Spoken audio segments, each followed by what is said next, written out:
Hi, my name is Taylor Beepine and I'm a freshman at UT.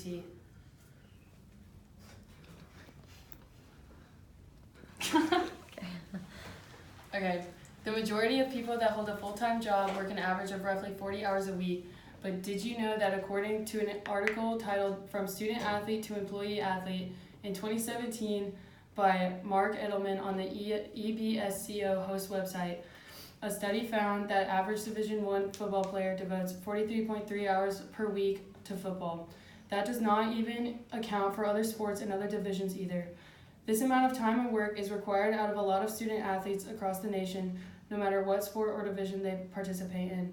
That's 3.3 more hours that a college student is putting into their sport than most people are putting into their job. While that does not seem like a lot in over a month's time period, that is 13.2 more hours that a college athlete spends on their sport, showing that those hours can add up quickly. Imagine being a student athlete and having to dedicate this much time to your sport. This is why I believe college athletes deserve to be paid. My hope today is that you too will believe that college athletes deserve to be paid. The two major reasons as to why college athletes should be paid is because they are unable to maintain a job and the universities encounter a large profit from the players. First, I would like to talk about how college athletes are unable to maintain a full-time or a part-time job. Going back to my earlier statement about the committed hours college athletes are putting into their sports, it is obvious that they are unable to get or much less maintain a job, even if it is just part-time. On most job applications, it requires you to put down hours of availability, and even during the interview process, many employers will ask about the needed time off. This leads to many student athletes not even being considered for a job if they were to try and pursue one. Employees look for availability to work and look for dependable employees. With athletes having busy schedules and traveling throughout their season, employers are less likely to consider them for these positions. This is because of the athlete's chaotic schedule. Athletes are more likely to ask for time off or request a shift change, and this can raise a red flag for many employers as a reason to not hire them. On top of their busy schedule participating in their sport, athletes also have to keep up with their academics. Being able to maintain their grades at a passing rate requires a lot of time as well. Most college students take around 15 credit hours a semester to remain on track for graduation. Taking this amount of credit hours, along with being an athlete, requires even more time. Although being an athlete demands a lot of time in the field, it also requires a lot of time off the field and in the books.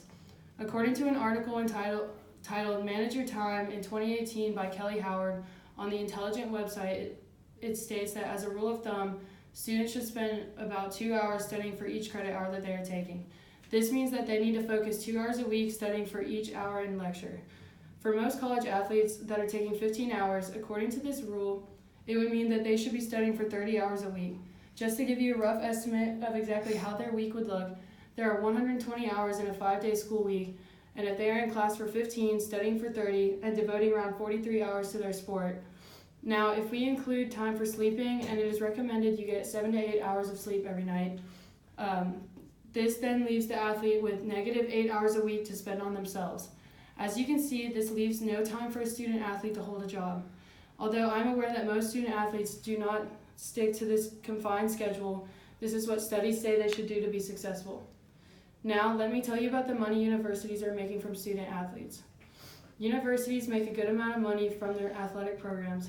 They make money based on ticket sales, merchandise sales, TV exposure, and the popularity of their athletes.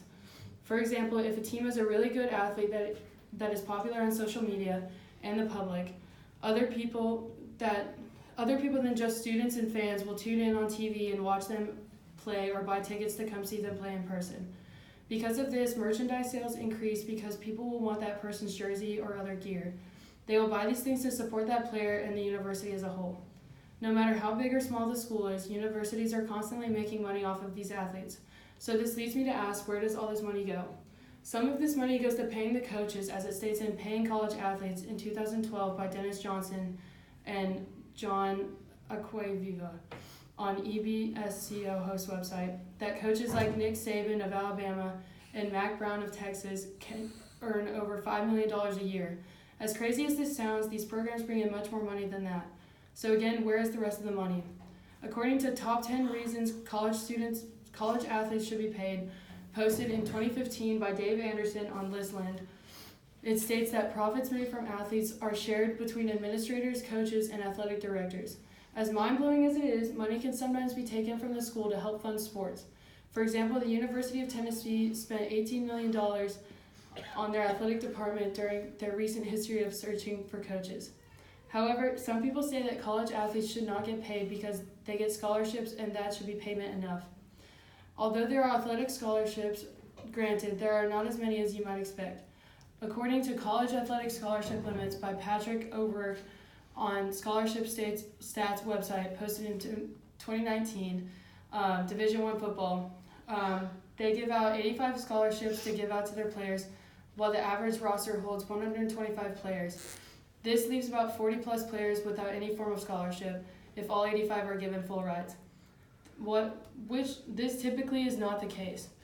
Also, Division II baseball is given 9 scholarships to give to an average of 40 players. This leaves many athletes without any type of scholarship at all and leaves some players without a full ride and only partial.